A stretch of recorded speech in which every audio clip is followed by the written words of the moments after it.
8 மணி நேரம்ன்றது 10 மணி நேரம் உழைங்க பரவாயில்ல. 8 மணி நேரம் ஓய்வுக்கு பதிலா பகல்ல ஒரு 4 மணி நேரமாவது ஓய்வு எடுங்க. ராத்திரியில் 8 மணி நேரமாவது தூங்குங்க. இப்படி தூங்குனா உடம்பு வலி வராது.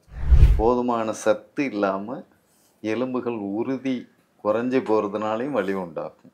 நல்ல மசாலாவை போட்டு பிராய்லர் கோழிக்கறி எடுத்துக்கிறது, இதெல்லாம் கண்டிப்பாக அவாய்ட் பண்ணுவேன்.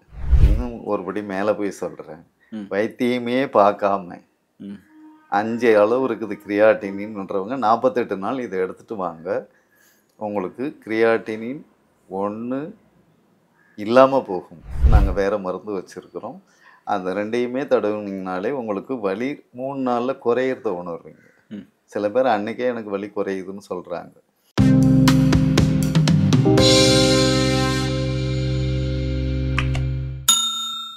ஐயா வணக்கம். வணக்கம். எப்படி இருக்கீங்க? நல்லா இருக்கேன். நீங்கள் எப்படி இருக்கீங்க? சூப்பர் சூப்பர், நல்லா இருக்கேன் சார். இன்றைக்கி என்ன கண்டென்ட் பற்றி நீங்கள் பேசலான் இருக்கீங்க? நம்ம நிறைய போட்டுட்டு வரோம்.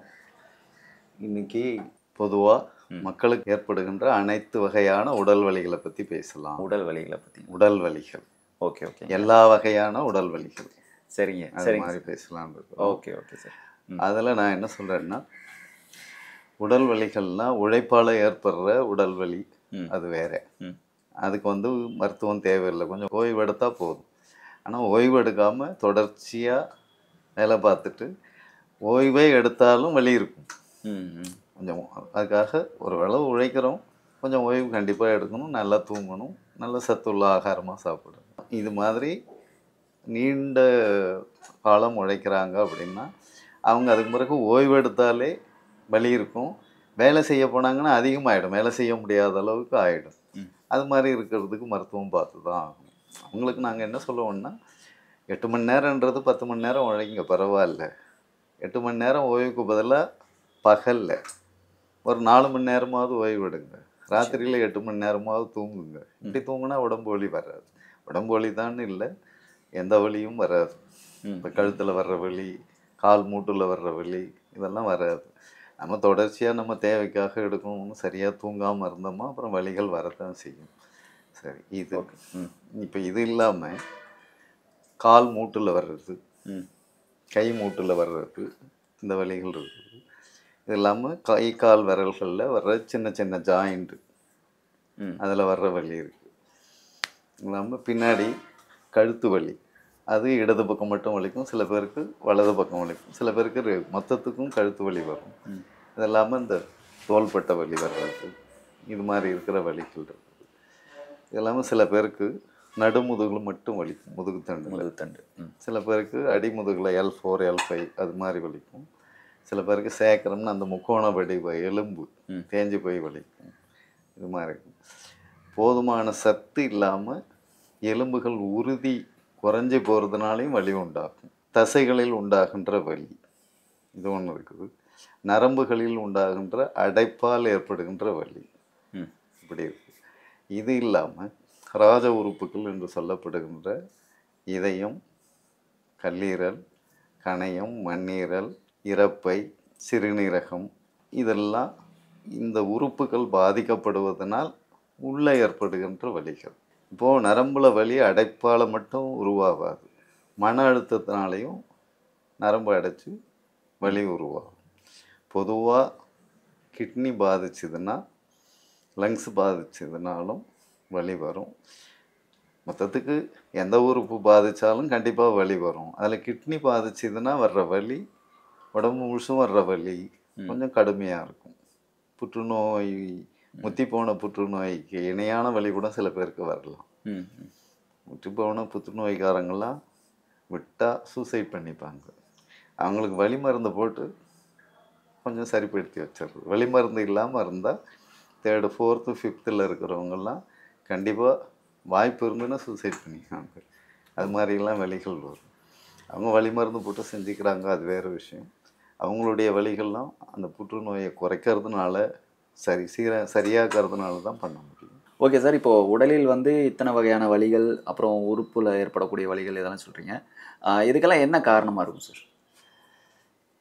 புகைப்பிடிக்கிறது, ஓகே, மது அருந்துதல், இதெல்லாம் கண்டிப்பாக காரணம். இப்போ மது அருந்ததுனால கல்லீரல் பாதிக்கும், புகைப்பிடிக்கிறதுனால நுரையீரல் பாதிக்கும். இது ஒரு காரணம். இப்போ எலும்பில் அது ஏற்கனவே ஒன்று சொல்லியிருக்கேன், டி வைட்டமின் குறைபாடு, வைட்டமினில் B1, B12, B6 குறைபாடு, கால்சியம் குறைபாடு, இரும்பு சத்து குறைபாடு, இதெல்லாம் இருந்தாலும் வலி கண்டிப்பாக உடம்புல உண்டாகும். ரொம்ப தூக்கம் குறைஞ்சாலும் வலி உடம்புல உண்டாகும். இது இல்லாமல் உணவு முறையில் வந்து நல்ல புளிச்சு போன தயிர், இறால் மீன், கொஞ்சம் அளவுக்கு அதிகமாக வயசு வித்தியாசம் பார்க்காம வாழைக்காய், உருளைக்கிழங்கு போன்ற வாயு பொருள்களை எடுத்துக்கொள்வது, நல்ல மசாலாவை போட்டு பிராய்லர் கோழிக்கறி எடுத்துக்கிறது, இதெல்லாம் கண்டிப்பாக அவாய்ட் பண்ணுவேன். வலிக்கான காரணங்கள். Okay okay. இது மாதிரி சீதோஷ்ண மாறுபாடு, நிறைய குளிர் இருக்கும் பொழுது மூட்டு வலி இருக்கிறவங்களுக்கு அதிகமாகிடும். எந்த வலியும் அதிகமாகும். அதிக குளிர் பனி நாளில் வந்து வலி கண்டிப்பாக அதிகமாகும் எல்லாருக்கும். பொதுவாக அந்த வலி நோய்கள் வந்து நல்ல கோடை காலத்தில் குறைவாக தெரியும். ஆனால் தோல் நோய்கள் கோடை காலத்தில் அதிகமாகும். வலி வந்து கோடை காலத்தில் குறைவாக தெரியும். அந்த உஷ்ணத்தின் காரணமும் குறைவாக தெரியும். விட்டமின் டி கண்டிப்பாக வேணும். B12, B6, வைட்டமின் சி, இரும்பு சத்து, இது போதுமான அளவுக்கு இருந்ததுன்னா வலி நோய்கள் குறைவாக வரும். மற்ற சத்துக்களும் அவசியம்தான், இருந்தாலும் இது ரொம்ப எசென்சியல் அப்படின்னு சொல்லலாம், அத்தியாவசியமான சத்துக்கள். இப்போது இது மட்டும் இல்லாமல் முதுகுத்தண்டு தொடரில் வட்ட வடிவ எலும்புகளுக்கு இடையே மீள் எலாஸ்டிசிட்டியோடு கூடிய தசைகள் இருக்குது. அந்த தசைகள் சுருங்குவதாலோ அல்லது கடினப்படுவதாலோ வலி உண்டாகும். இப்போ அது ஒரு அளவுக்கு மேலே ரொம்ப நெகிழ்ந்து போச்சுன்னா அது அந்த ரெண்டு எலும்புகளுக்கு இடையிலிருந்து முன்னோக்கியோ பக்கவாட்டிலோ இல்லை பின்னோக்கியோ வரும். அப்போ வந்து எலும்பு அழுத்திக்கணும், நரம்பு அழுத்தி கூட வலி வரும். இது முதுகுத்தண்டு தொடரில் ஒரு விஷயம். இது இல்லாமல் விபத்துக்களாலும் வலி வரும். அது எந்த வலியாக இருந்தாலும் அதை சரிப்படுத்திக்கலாம். மாதிரி விபத்துக்களால் வருகின்ற வலி. அது இல்லாமல் சியாட்டிகா பெயின் அப்படின்னு தொடையிலிருந்து இடுப்புலேருந்து பின்பக்கமாக தொடை வரைக்கும் சில பேருக்கு வலிக்கும், சில பேருக்கு அடி பாதம் வரைக்குமே பின்புறமாக வலிக்கும். அது சியாட்டிகா பெயின் சொல்லுவாங்க. அந்த பெயின் ஆட்டோ இம்யூன் டிஸார்டர்னு ஒன்று இருக்குது. அது என்னென்னா அவங்க உடம்பில் இருக்கிற அந்த ஆட்டோ இம்யூன் நோய் எதிர்ப்பு தன்மை குறையிறதுனால அவங்க உடம்பே அழிச்சிக்கும். இப்படி இருக்கிறதுனாலையும் வலிகள் உண்டாகும். ஓகே சார், இப்போ உடம்புல வந்துட்டு இத்தனை வகையான வலிகள் சொன்னீங்க. ஏதாவது உணவு முறைகள் நம்ம சத்துள்ள உணவு முறைகள் எடுத்துக்கிட்டால் ஸோ அந்த வலிகள் சரியாகிறதுக்கு வாய்ப்புகள் இருக்குது? கண்டிப்பாக சத்துள்ள உணவுகள் எடுக்கணுன்றது ஒரு பக்கம், வலி உண்டாக்கக்கூடிய உணவுகளை தவிர்க்கணுன்றது முக்கியம். இப்போ அது வழக்கம் போல் ரீஃபைண்டல் வேணாம்னு கண்டிப்பாக சொல்லுவோம். ஓகே. இறால் அதிகமாக எடுத்துக்கினாலும், உழைப்பு கம்மியாக இருக்கிறவங்க இறால் உணவு எடுத்துக்கினாலும் வலி கண்டிப்பாக வரும். பழைய தயிர் சாப்பிடாமல் இருக்கணும். பழைய தயிர்னா ரொம்ப புளிச்சு போன தயிர், இன்றைக்கி உறவுத்தையும் நாளைக்கு சாப்பிட்டுடலாம். அதை விட்டு 3-4 தயிர் ஃப்ரிட்ஜில் வச்சுருந்து எடுத்து சாப்பிட்றது இது வேணாம். இறால் அதெல்லாம் சாப்பிட்றது தவிர்க்கிறது நல்லது. அளவாக சாப்பிட்டுக்கலாம். உழைக்கிறவங்க அளவாக சாப்பிட்டுக்கலாம். உழைப்பு இல்லாதவங்க இறாலையும் சாப்பிட்றது தவிர்க்கணும். வாழைக்காய், உருளைக்கிழங்கு, பிராய்லர் கோழிக்கறி, முட்டையினுடைய மஞ்சக்கரு, அதாவது வலி இருக்கிறவங்க எடுத்துக்கினா கண்டிப்பாக வலி அதிகமாகும். இதெல்லாம் தவிர்க்கிறது நல்லது. வெளியில் செய்கிற எண்ணெயில் பொரிச்சு வறுக்கிற பண்டங்கள் சாப்பிடாமல் வீட்டில் அளவாக செஞ்சு சாப்பிடுங்க. பேக்கரி ஐட்டங்களை தவிர்த்துக்குங்க. நல்லா தூங்குங்க. இதுதான் சொல்லுவேன் நான். நல்லா தூங்குறது கண்டிப்பாக வியாதி வராமல் ஆரோக்கியமாக இருக்கிறதுக்கான ஒரு முக்கிய விஷயம். ஒரு உடற்பயிற்சி அந்த மாதிரி கூட பண்ணிக்கலாம். கண்டிப்பாக நல்லா நடக்கிறது, கொஞ்சம் குனிஞ்சு நிமிர்றது. ஒரு நாளைக்கு முடிகிறவங்க 20 தடவை குனிஞ்சு நிமிரலாம். கையை 20 தடவை மேலே தூக்கி பண்ணலாம். இப்போ ஹார்ட்டு வலி வருது இல்லையா, இவங்க ஒன்றும் இல்லை, ஒரு நாளைக்கு 20 தடவை இப்படி கையை காலையிலையும் அப்படி தூக்கி கீழே இறக்கி திரும்ப தூக்கினா வலியில் இது பண்ணிக்கிட்டு இருந்தனானுங்களே இதயம் நல்லா வேலை செய்யும். காலையில் 20 தடவை, மாலையில் 20 தடவை இதை பண்ணிங்கன்னா உங்களுக்கு கண்டிப்பாக இதய நோய் வராது.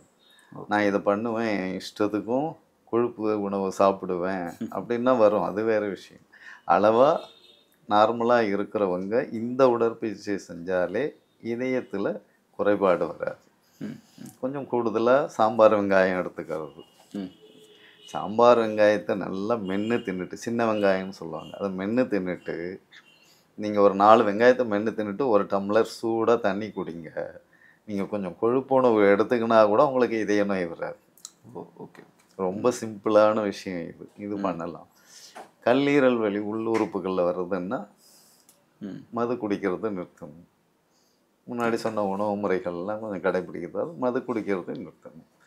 இதெல்லாம் நம்முடைய பழக்க வழக்கங்களால் வர்றது. சத்துள்ள உணவு எடுத்துக்கங்க, காய்கறி நிறைய சேர்த்துக்குங்க, கண்ணுக்கு கேரட் நல்லது. இப்போ மலச்சிக்கல் வந்தால் தானாக வலி வரும். புரத சத்து நிறைஞ்சதுன்றதை விட மலச்சிக்கல் போகிறதுக்கு நார் சத்து நிறைஞ்சதாக இருக்கணும். அதுக்கு கேரட்டு, சர்க்கரை வியாதி இல்லாதவங்க பீட்ரூட் கொஞ்சம் கூட எடுத்துன்னா அடுத்த நாள் கண்டிப்பாக ஃப்ரீயாக மோஷன் போகிறது எல்லோரும் உணர்வாங்க. அது ஒன்றும் பிரச்சனை இல்லை. அது மாதிரி எடுத்துக்கலாம். தேவையில்லாத உணவு தவிர்த்துருங்க. தேவையானதை காய்கறி நிறைய சேர்த்துக்கிறது ரொம்ப நல்லது. இன்னும் ஒரு முக்கியமான டிப்ஸ் ஒன்று சொல்லிடுறேன். சொல்லுங்கள். கருங்குருவை அரிசின்னு ஒன்று இருக்குது. அந்த கருங்குருவை அரிசியை ராத்திரியில் ஊற வச்சுட்டு, முதல்ல கழுவிடணும், ராத்திரியில் ஊற வச்சுட்டு அதை காலையில் கஞ்சி ஆக்கி உங்களுக்கு தேவையான அளவுக்கு சாப்பிடுங்க. இது ஒரு வேளை சாப்பிட்டு வந்தீங்கன்னா உடம்புல வலி நோய்களே வராது. இதுதான் இல்லை, இந்த கருங்குருவி அரிசியை காலையில் ஊற வச்சு மாலையில் தேவையான அளவுக்கு உளுந்து சேர்த்து இட்லியாவோ தோசையாவோ சுட்டு சாப்பிடுங்க. இந்த நடுவில் நீங்கள் எதை வேணாலும் சாப்பிட்டுக்குங்க. இந்த 2 வேலையும் கருங்குருவி அரிசியை பயன்படுத்தினீங்கன்னா, இல்லைன்னா கருங்குருவி அரிசி ஒரு வேலை, கருப்பு கவுனி ஒரு வேலை. நான் சொல்கிற மாதிரி காலையில் கஞ்சி, இரவில் இட்லி இல்லைன்னா தோசை, இது மாதிரி சாப்பிட்டீங்கன்னா 80% வியாதி இல்லாமல் வாழலாம். அருமை சார். விலை கொஞ்சம் கூட. மற்றதுக்கு போய் ஹாஸ்பிட்டலுக்கு அழகிறத விட நீங்கள் போய் உணவு செலவு, அனாவசியமாக சிகரெட்டு, மது இதெல்லாம் குடிச்சு பண்ணுறது ஆரோக்கியமாக இருந்துட்டு போகலாம். கண்டிப்பாக எந்த நோயும் வராது. கிட்னி ஃபெயிலியருக்கு அருமையானது கருங்குருவையும் கருப்பு கவுனியும். Super sir. கிட்னி ஃபெயிலியர் இருக்கவங்க நீங்கள் எந்த மருத்துவம் பார்த்துக்கிறீங்களோ 2 வேளை இதை மட்டும் சாப்பிட்டுக்கணும் வாங்க. நீங்கள் 5க்குள்ளே இருக்கிறவங்க 48 நாள் எடுத்தீங்கன்னா, இன்னும் ஒருபடி மேலே போய் சொல்கிறேன், வைத்தியமே பார்க்காம 5 அளவு இருக்குது கிரியாட்டினின்றவங்க 48 நாள் இதை எடுத்துகிட்டு வாங்க. உங்களுக்கு கிரியாட்டினின் 1 இல்லாமல் போகும். அதாவது 0.6லேருந்து 1.2 இல்லைன்னா 1.6 வரைக்கும் நார்மல். ஓகே. இல்லைன்னா 5 இருக்கிறவங்க 3ஆவது வந்துடுவீங்க. அடுத்த 48 நாள் எடுங்க. 96 நாளுக்கு மேலே 5 அளவில் கிரியாட்டினின் இருக்கிறவங்க அந்த உணவை எடுக்க வேண்டிய அவசியம் இல்லை. நல்லது, அப்புறமா விட்டு எடுத்துகிட்டு போங்க, அவ்வளோ. அதனால் கண்டிப்பாக கருங்குருவை அரிசி ஒரு வேளையாவது எல்லாரும் சேர்த்துக்கிறது நல்லது. ஒரு வேளை கருப்பு கவுனி செய்யுங்க மற்ற நேரத்தில். ஆனால் தொடர்ச்சியாக இப்போ இதெல்லாம் கருங்குருவியும் கருப்பு கவுனியும் தொடர்ச்சியாக எடுக்கலாம், எந்த பாதிப்பும் இல்லை. 3 வேளையும் கூட எடுக்கலாம். அதே மாதிரி கேழ்வரகு. ஆனால் நீங்கள் தொடர்ச்சியாக சாமையோ தினையோ இந்த ஐட்டங்கள்லாம் தொடர்ச்சியாக எடுத்தீங்கன்னா உங்களுக்கு கொஞ்சம் சோறு தெரியும். இது சோறு தெரியாது. நீங்கள் ராகி ஐட்டத்தை 3 வேளையும் எடுத்தாலும் சோறு தெரியாது. நடுவில் பசிக்கிற மாதிரி இருக்கும், 4 வேளையாக சாப்பிட்டுப்பாங்க, அது ஒன்றும் பிரச்சனை இல்லை. பட் கருங்குருவையும் கருப்பு கவுனியும் ஒரு வேளை ராகி, இந்த 3ஐயும் எடுத்திங்கன்னா கொஞ்சம் நல்லபடியாக பழக்க வழக்கத்தை வச்சுக்கிட்டிங்கன்னா கொஞ்சம் ஒருபடி மேலே போய் சத்தியம் பண்ணியே சொல்லலாம், உங்களுக்கு நோயே வராது. சார் சூப்பர், ஒரு அருமையான வழி சொல்லியிருக்கீங்க. ஓகே சார், இப்போ உடம்புல இத்தனை வலிகள் ஏற்படும் அப்படின்ற மாதிரி சொல்லியிருக்கீங்க. ஸோ இந்த வலிகளை சரியாக்கிறதுக்கான உங்ககிட்ட என்ன வழி இருக்கு? வலிகள் ரொம்ப வேகமாக எனக்கு வருஷ கணக்கில் இருக்குதுன்னு சொல்கிறவங்க இங்கே வந்தீங்கன்னா, நேரடியாக வரீங்கன்னா அக்குபஞ்சர் பண்ணோம்னா 3 நாளில் எந்த வலியாக இருந்தாலும் நாங்கள் கொடுக்குற மருந்தோடு ஓகே. அக்குபஞ்சர், பாத அழுத்த சிகிச்சை, வர்மா கொடுத்தா 3 நாளில் உங்கள் வலி பாதியாவது போயிடும். ம் ம் சரி என்னால் வர முடியாது அப்படின்றவங்க நேரடியாக ஒரு நாள் வந்து காட்டிட்டு மருந்து வாங்கிக்கின்னு போயிடலாம். இதுக்கு நாங்கள் உள்ளுக்கு நாங்களே தயாரிக்கிற சித்த மருத்துவரை வச்சு தயாரிக்கிறோம். அதனுடைய உள்ளுக்கு சொட்டு மருந்து கொடுப்போம். ம். வெளியில் வலிக்கிற இடத்துல தடவை சொல்லி அதுக்கு தனியாக கொடுப்போம். தோல் நோய்க்கு கொடுக்குற மாதிரி இதுக்கு நாங்கள் வேறு மருந்து வச்சுருக்கிறோம். அந்த 2யுமே தடவுனீங்கனாலே உங்களுக்கு வலி 3 நாளில் குறையிறத உணர்வீங்க. ம். சில பேர் அன்றைக்கே எனக்கு வலி குறையுதுன்னு சொல்கிறாங்க. கண்டிப்பாக நாங்கள் ஒரு கொஞ்சம் கேரண்டியாக சொல்கிறது 3 நாளில் உங்களுக்கு அந்த வலி குறையும். ம்.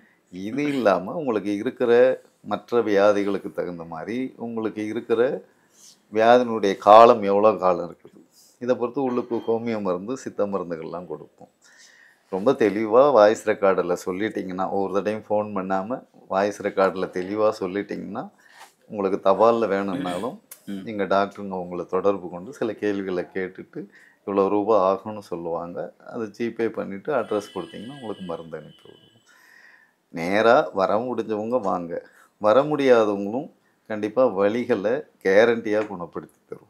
அது சக்கரை வியாதியால் வந்த வலியாக இருந்தாலும் சரி, அடிபட்டதுனால ஆப்ரேஷன்லாம் பண்ணி எல்லாம் பண்ணிட்டு முடிச்சிருப்பாங்க, ஆனால் வலி இருந்துகிட்ருக்கும். அந்த வலியாக இருந்தாலும் நாங்கள் குணப்படுத்தி தருவோம். ஆப்ரேஷன் பண்ண வலி எனக்கு 1 வருஷமாக போகலை, 2 வருஷமாக போகலைன்னு சொல்கிறவங்க வரவே தேவையில்லை. தபாலே கேட்டு மருந்து வாங்கி கண்டிப்பாக சரியாகும்.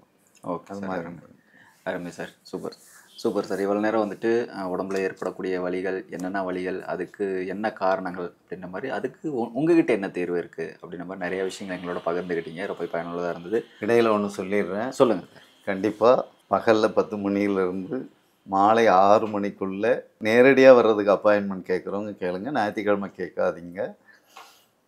தபாலில் வேணுன்றவங்க நான் முன்னாடி சொன்ன மாதிரி வாட்ஸ்அப்பில் தெளிவாக வாய்ஸ் ரெக்கார்டில் சொல்லிவிடுங்க.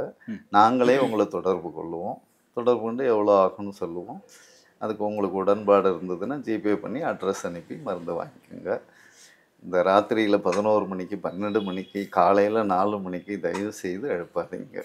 இது உங்கள்கிட்ட நான் விண்ணப்பமாகவே வச்சுக்கிறேன். ஓகே சார், அருமை. ஸோ இந்த விஷயங்கள் எல்லாமே வந்துட்டு இந்த உடலில் ஏற்படக்கூடிய வலிகள், அவங்களுக்கு வந்துட்டு வலிகள் இருக்கிறவங்க, அவங்களுக்கு இந்த பதிவு ரொம்ப பயனுள்ளதாக இருக்கும்னு நினைக்கிறேன். ஸோ நிச்சயமாக உங்களை தொடர்பு கொண்டு அந்த ப்ராப்ளத்தை சரி பண்ணிக்குவாங்கன்னு நினைக்கிறேன். ரொம்ப நன்றி சார். நல்லது, வணக்கம்.